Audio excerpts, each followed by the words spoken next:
everything. I just want to make sure I'm not missing anything that for me to mention. So keep in mind, so ligaments are like fibrous capsule as serving also as a protection. Okay, everything, even like the bursa, all of those. Okay, okay. So what our skeletal muscle does, it you know, I just wanna give you a simple explanation that it creates an action. It creates force because if there's a resisted against resistance, it created force, and also it creates heat when you shiver, right? Because you do a contraction, you're shivering, because our body will do that when we are cold. We're gonna tend to shiver because our body needs to have a negative feedback so that it will our body will always try to correct whatever is off, right? So we're gonna try to balance it. Our body needs to do that. So we're gonna shiver, and when we shiver, our it produces heat, and that's what the third function of the skeletal muscle. But I'm gonna be reading here about permanent movement of popping joints. Okay, so a rapid change in joint position can cause an abrupt change in pressure within the joint cavity, resulting in a popping noise.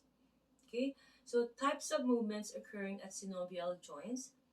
Um, it's usually, if you come to think about it, it's like a bending, straightening, right? So anything that bending, think about it, flexion. Anything straightening, extension. Okay. Um, or it could also be hyperextension, right? Dorsiflexion, you're pointing your toes up. Plantar flexion, you're pointing your toes down. I mean, this is just, we're going to be talking about this too later on in kinesiology, but just to add, if it's abduction, um, it's the movement of the limbs or appendage away from the body. And if it's adduction, it's towards the body. We have to keep that in mind. And if it's circumduction, it forms a circle. And the shoulder can be able to do that, right? So we're going to be tackling that or covering that in the trail guide anyways, but I just want to mention it here. Okay. Okay, so the knee is more so the largest joint, the most complex joint, and the most commonly injured joint. Okay, when in terms to sprain, okay, keep this in mind. Sprain is ligament, right? Overstretch of the ligament. Strain is overstretch of the muscles. Okay, so there's two different. So when it comes to sprain, more so is the ankle because the ATFL, right? Anterior um, ATFL. Is it ATFL? Yeah, right? Tibula, fibula, right? Ligament. So we have to keep those in mind. That's the most common sprain. I just remembered just to add it. Okay. Okay. The function of the meniscus. Later on, I'm gonna be as I go along. I'm gonna be showing the trail guide. Um, because we do have the medial meniscus, the lateral meniscus, right? The function is for the increased cushioning, is for mostly for shock, shock for protection, right? Increased cushioning between femur and tibia, because we don't want that bone to bone, and improve bony fit because it serves as a shock absorber. So function of the cruciate ligaments, it limits flexion extension movement, right? The anterior, if you remember anterior and posterior, there's an anterior and posterior. So it doesn't let you go, right? Anterior and posteriorly. So it limits flexion extension movement, and it also function for any torn ligament. Water on the knee is accumulation of synovial fluid, usually Trick knee, if it's locking of the knee joint, usually because of the replacement of the meniscus. Torn cartilage, injury to the meniscus, and sorry. Okay, so pivot joint is mostly medial and lateral rotation. And example is the atlas axis atlantoaxial joint, head of the radius with the ulna, and the radial ulnar joint. Okay, biaxial movement, synovial joints, movement in two planes. So example, wrist joints, the radiocarpal joint, the ankle joint, and then the metacarpal phalangeal joints. Okay, they said the most common for injury as well. Okay, mechanical injury, sprain and dislocation or luxation, right? We also know that there's that congenital, if it's congenital issue, congenital hip dislocation, and they're saying that those um, two joint, there's no such thing as two joint. Um, and when they say hip dislocation, they're really replacing the head of the femur. So we have to keep those in mind. Just to add it here, but I already did a video with regards to that. Um, okay. So bunion, I just want to add here swelling on the middle aspect of the big toe. Okay, and also I wanted to talk about quickly about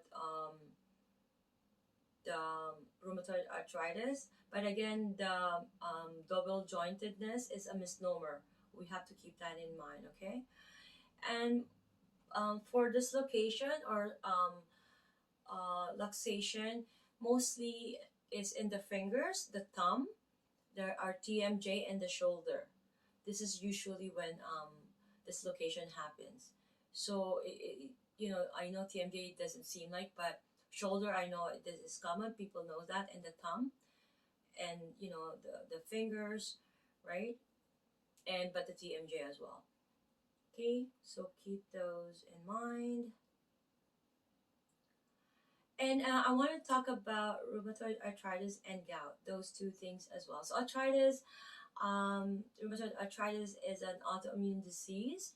It's mostly more common in women. Okay, so we're just usually will give them the corticosteroids, right, for immunosuppressant drugs, and this will help because it's a progressive. You can't cure it, so it's just to maintain, so it doesn't to control the attack, because autoimmune diseases is like when in the case of rheumatoid arthritis, the body is destroying its own joints and connective tissue in the joints, right? So what's happening is that even with I'm gonna be explaining with gout, right? So when you give the drug, so at least it lowers down, it slows down those attacks, right? So it's more a maintenance, not a cure, or because it's progressive. Okay, so gouty arthritis, more so known as gout, it is a metabolic biochemical disorder. It's a hyperuricemia more so, because keep in mind, um, so the body is not able to excrete the uric acid in the urine. So it's a buildup of uric acid usually, right? And it shows more, so the big toe is more affected, but it could happen anywhere. I did a video about gout, if you can watch it as well. But I'm trying to recall what I so can remember. I just wanted to just add this quickly, and I didn't really read up on it again. But from what I could remember is that because skeletal muscle, because of it's striated, yes, but it's also has a nucleus in it, right? It's nucleic, um, right? This there's a term for it, nucleic. There's that nucleus in all the skeletal muscles, right? Because if you think about skeletal muscles and cardiac muscles has um, kind of the same, except for the intercalated disc, right? because the cardiac muscle has that, but they have nucleus in them. So if you eat more so a muscle, except let's say for an animal, right, muscle, let's say a cow, so the nucleic acid, you're gonna turn that in, the waste product will be uric acid. So if you're not able, your body's not able to um, um, excrete that into the urine, that and then it's going to get stuck, and it's producing all those calcium deposits, and it's really really painful. And uric acid crystal usually um, in the big toe, excess deposited in cartilages usually occurs. Okay, so I'm going to check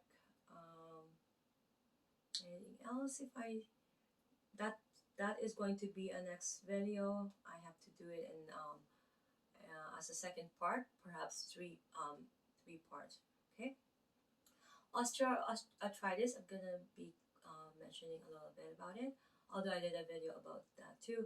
It's more so it's a cause of a repetitive trauma, injury to a joint. Okay, um, so bursa and synovial tendon sheaths. There's a few that has tendon sheaths.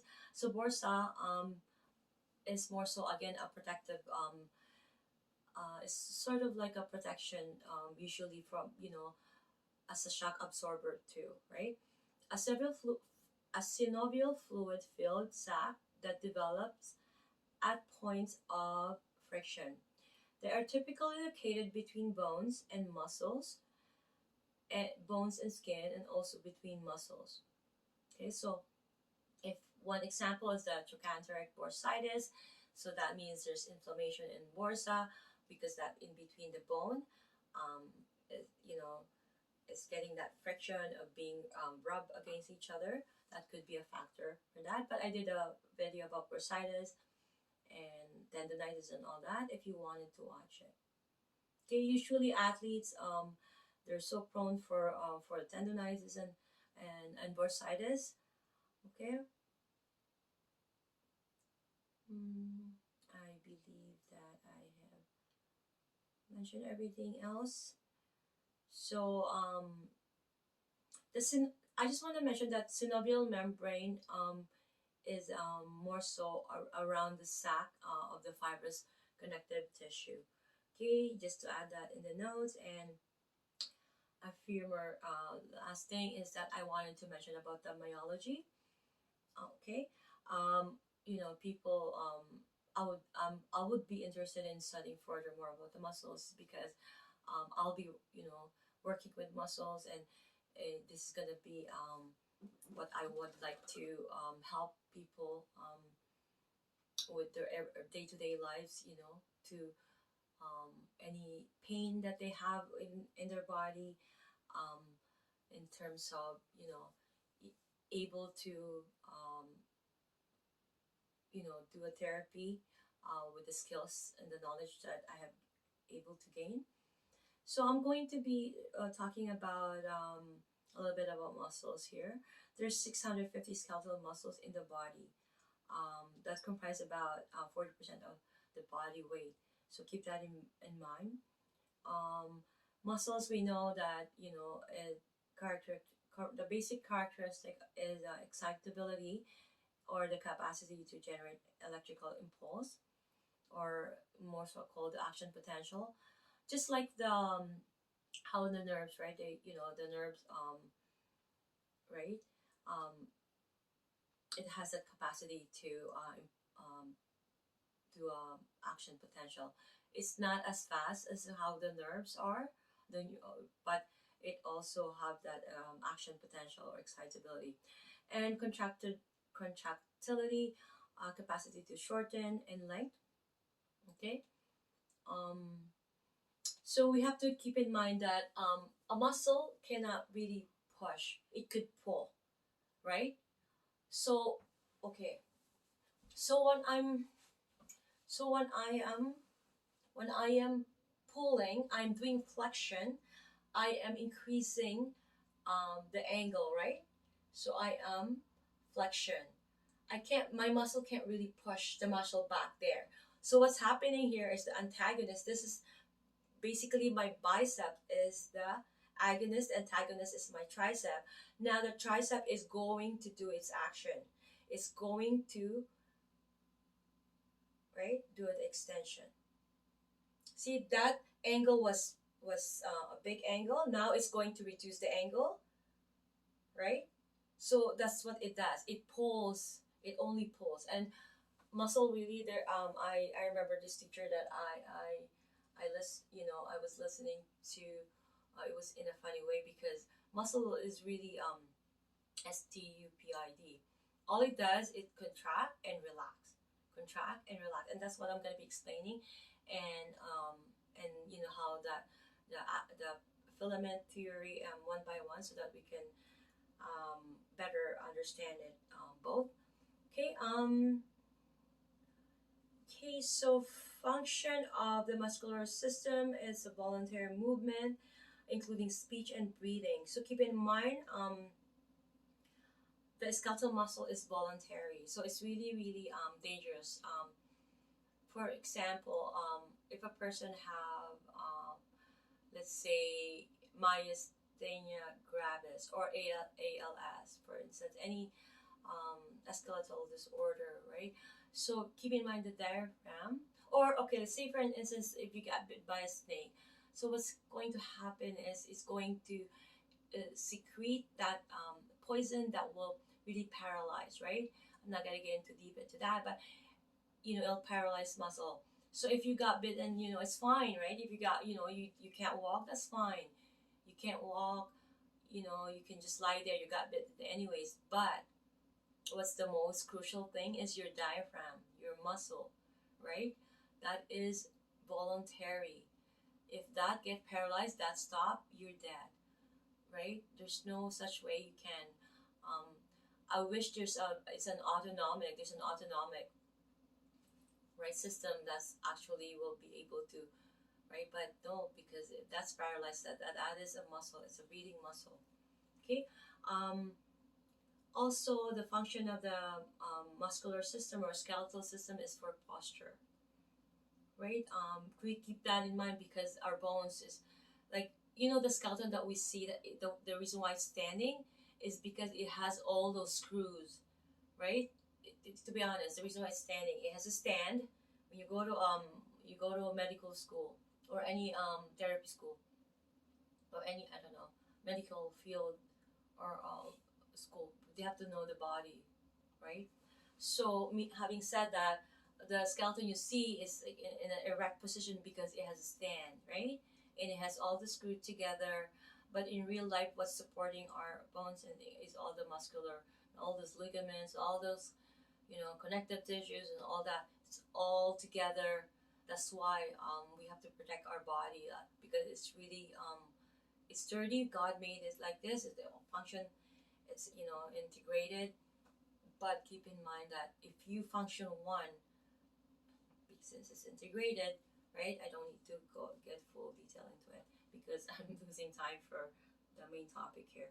These are just additional topic. I just want you to have a background first, and before we go into that, the most crucial topic is because we have to dissect this so we know how when the muscle fatigue, when how is the muscle function, when it's contract, what's happening really in the cellular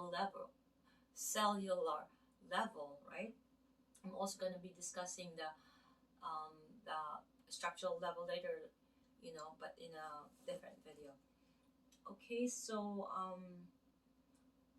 just like we have the inguinal ligament, we have the abdominal aponeurosis. These are all connective tissues that serves as a support, you know, um, and skeletal muscular disorder and diseases.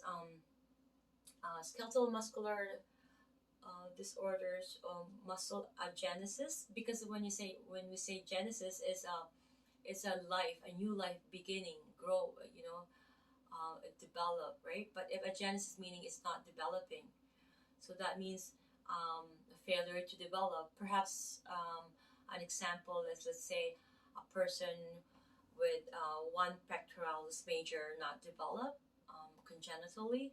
So it was born like that. So one is bulky, one is not. Um, and hernia, protrusion of the abdominal viscera through a weakened area of the abdominal musculature. Examples is inguinal hernia, diaphragm, diaphragmatic hernia. Sorry about that. This is one of the words that I have to like really be careful if I pronounce it fast. Diaphragmatic hernia, umbilical hernia. Factors are congenital, lifting heavy weight. That's me. I always lift when I did shows um, or market, for instance. A lot of business owners, they have three people setting up the tent. Me, I'm only by myself.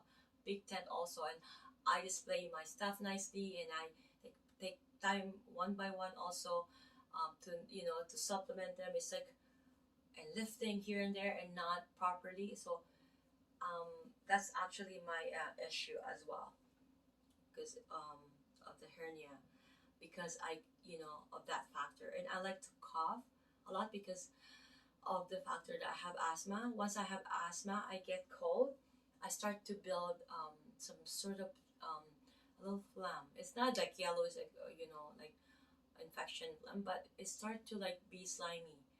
And once I'm cold, and I have to really cover myself, otherwise I'm gonna start to cough, and then it's gonna try to excrete that. It's just a cycle. And if I get hot and I get wet in the back of my the thorax mostly around lower thorax posteriorly it, I don't wipe it, so it gets like kind of cool, and then I'll start to cough again. So sneezing, vomiting, coughing, defecation, those things trigger factor. So using this use of muscle, so if you increase the use of it also increase the protein synthesis, which will lead to muscular hypertrophy, right? So if we're really using it, so the muscle would go big, right? If there's load or resistance, that's yada yada yada. We all know that. I'm not gonna get into detail with that. Maybe later on with this topic. And if there's a decrease on the other hand, if there's a decrease on let's say of the muscle function or muscle use, movement, decrease in the protein synthesis, and then decrease, it leads to muscle atrophy, right? The muscles shrink, and this is usually what happens. Or also nutrition could also be a factor. Okay. Okay. I think I mentioned this earlier, but I'll mention it again. The main function of the muscle is for voluntary movement, maintenance of body posture, and heat production. When we shiver, we produce heat. It's a heat production. So voluntary movement is including speech. When we talk, those are muscles that producing those movements, right? Chewing,